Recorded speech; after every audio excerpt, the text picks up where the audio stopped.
What's going on, guys? I'm Jay the Black. Shout out to everyone that's tuning in. I got a lot of requests for this particular video.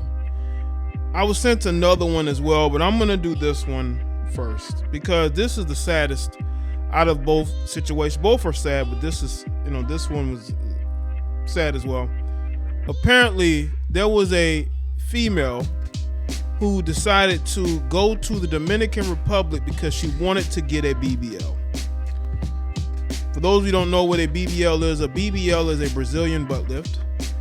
A lot of your favorite Instagram models have had one or have had procedures done to keep their butt lifted. And apparently this young lady wanted to do it. She actually has a twin sister. She put her faith into this doctor, this foreigner, and she thought that she would be able to get the body that she wanted. But she instead lost her life. And I have said this over and over and over and over again. You gotta love yourself first, man. I'm not saying she doesn't, but to a lot of these women, for you to get a passport and go to one of these foreign countries to get BBLs, you have to understand there's going to be a lot of risk. A lot more risk than reward. Now, have there been women to go to the Dominican Republic and Colombia and get work done on their bodies and it be a success? Yes, but that's not going to be the case. I have read story after story of women going to these foreign countries and losing their life because those foreign doctors don't care. They don't care. As long as you're paying them, they don't care whether the procedure is done 100%. Again, that's my opinion. But we've seen the facts and the fruits. These women are coming back losing their life. So we can say that. Something is happening.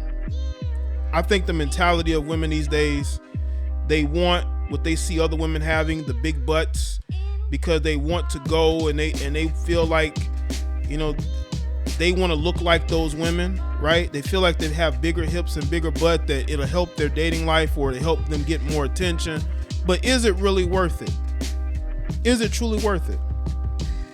There are plenty of doctors here in America you could have gone to.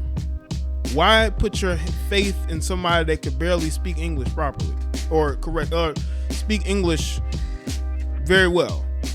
But let's get into this article. This is according to WRTV. Sheree Terry describes her twin sister, Shacare, this I say her name, as a loving mother to her 2-year-old and a proud owner of a mini blessing in Paradise Daycare in the city's east side.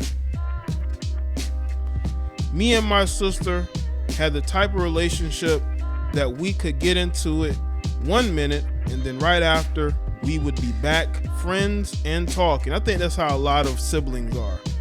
You get into it, yelling at each other, you may fight with each other, but after a while, everything is cool. When her sister traveled to the Dominican Republic in April with her childhood friend, Carlisha Williams, Sheree says she never imagined she would never be able to hug her again. Sheree says she knew something wasn't right when she FaceTimed with her sister a few days after her surgery, and she didn't look like the sister she knew. I knew something wasn't right. I knew it in my heart, Sheree said. Well, they're twins, when you can sort of feel each other in a way other people can't. That's a twins thing, I think. Last month's trip wasn't Shacare's first time traveling out of the country for surgery. She had posted her Facebook page back in February that she went to Mexico, where her family says she underwent gastric sleeve surgery. It's that quick fix, man, that you can see there. That's the Facebook post there. Just a few months later, on April 11th, Shacare and Williams traveled to the Dominican Republic for another procedure. She was definitely healthy. Everything that went wrong happened there, Sheree said. Well, she had just had a surgery months prior. Did she fully heal from that surgery? And then she goes and has another surgery months later. I'm not saying that was the cause, but you gotta look at the timeline. She had a previous surgery within a year span. She was definitely read through that. Shacare and Williams both underwent surgery for a BBL and a tummy tuck while there. I believe that's her and her friend. Williams says both of their surgeries were performed by Dr. Jose De Sena at the Instituto Médico San Lucas. By the second day after her surgery, Williams says she was still in a lot of pain, but she noticed Shacare seemed to be struggling a lot more than she was. I was moving around a lot more. Shacare wasn't really moving around. She wasn't doing anything, Williams said. She would lay in bed. I would try to get her to go downstairs and eat with me, but she just wasn't responding well.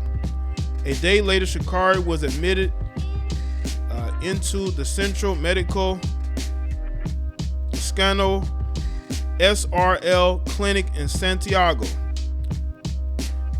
When we go in there and I see her, I almost fell out, Williams said. She was on all these machines. She was unresponsive. She wasn't talking, eyes closed. Williams says she was told by the doctor that Shacare was fine, that her kidneys were doing well, and that her body just needed rest. She said that De Sena told her that Shacare wasn't responsible because she was sedated. So he said, if you unhook that, she's going to be perfectly fine. And he said, yeah, the body just needs rest, Williams said. When Williams went back to visit her friend the next day, she said a different doctor was taking care of her, and the doctor told her that Shacare was having a hard time breathing on her own. Then a short time later, Williams said De Sena returned to the room and told her that Shacare was actually getting better and she just needed to be put on dialysis. I'm reaching out to the mother to get down there, Williams said. I'm telling them what's going on, but I'm trying not to scare them, but I want to scream, get down here. When Shacare's mother arrived in the Dominican Republic about a week after her surgery, Williams said that the De Sena continued to insist that she just needed rest and told them to leave. Her mother basically tells me that I don't believe that my daughter is alive. I know my daughter isn't alive. Why won't they tell me? Williams said. Williams said that she had to travel back to Indiana, but she visited her friend in the clinic the day before she left and was told they were planning to wake her up the next day. Williams arrived back in the United States on April 21st, where she learned that Shacare had passed away.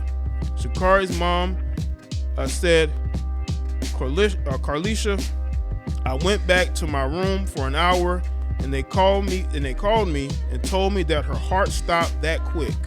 Williams says she hurries up and goes right back to the clinic, and he said her daughter was already in a body bag. Wow. Both Shacare and Williams said they just want to know what happened. A spokesperson for the United States Department of State sent the following statement to WRTV. We can confirm the passing of a U.S. citizen in the Dominican Republic. We are providing all appropriate assistance to the family. Out of respect to the family during this difficult time, we have no further comment. We're going to keep fighting, Shacare says. Will not stop at all. Shacare was a very important person. Yeah, man, see, when you go to these foreign countries, man, I'm telling you right now, there's a lot that goes on, man. I honestly believe she probably passed away during the time her mother was there. They were just trying to decide what to do, and they didn't want to cause the alarm. When her mother first got there, I believe she probably had already passed away, and they were just trying to figure out what to do. Because, and you go to those foreign countries, all they care about is getting paid. That's all they care about. They don't care about you as a human. Well, I'll say this though. You as an American citizen, when you go to these countries, they don't feel obligated to do more than what they have to. This is why you have to be careful going to these foreign countries, dealing with these foreigners, because you never know what their protocol is. Do they have the best doctors for the job? Do they have the best system in place to make sure that everything happens properly? Now, I will say this though. I have to say this. Her friend had a successful surgery, but she didn't. And we have to go back to the fact that she had a surgery months prior. And then maybe there have been some issues that nobody else knew physically that she hadn't really told anybody. I mean, you have to really think about that. Like, yes, she went down there, something happened while she was down there, but she did have a surgery recently. She did. And you have to take that into consideration. But the protocol that was handled in the DR, I don't think was done properly.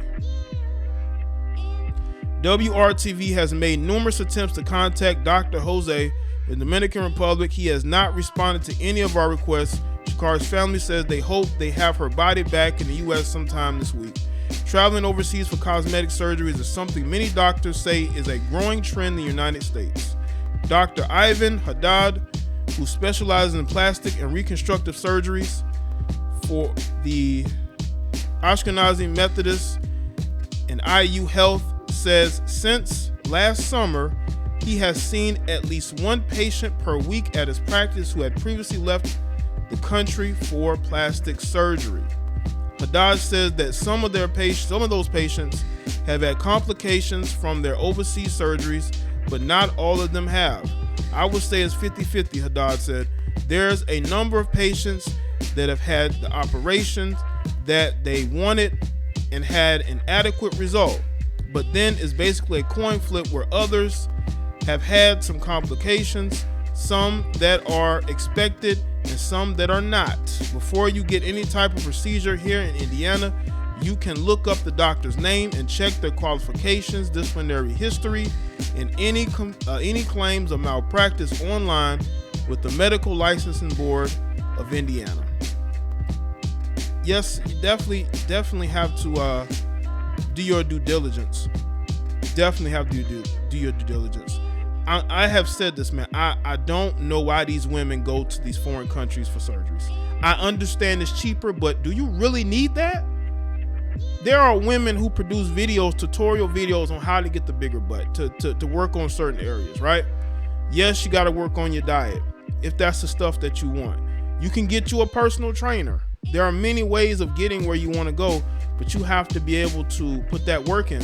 Would you rather be working out, or would you rather be recovering from getting surgery? But again, it's the culture that we are in. We're in a quick fix culture. Everything has to be a quick fix. Everything has to be, we want to go, we want to get things done right now. But ultimately, this young lady is no longer here. Her friend had a successful surgery. Her friend is going to be able to live on. She's going to have the memories, what happened, but she may have the life that she wanted because she got the surgery she wanted. She may end up having more, because to me, a lot of these women, they're never satisfied. They end up going back. So hopefully Carlisha doesn't go back for any more work and is satisfied with what she has. But this can be a lesson learned. When you go to these foreign countries, they don't feel obligated whatsoever to help you. They really don't. So let me know in the comment section below. Let me know your thoughts. Make sure you like this video and share it. Follow me on Facebook, Twitter, and Instagram, and I will see y'all next one.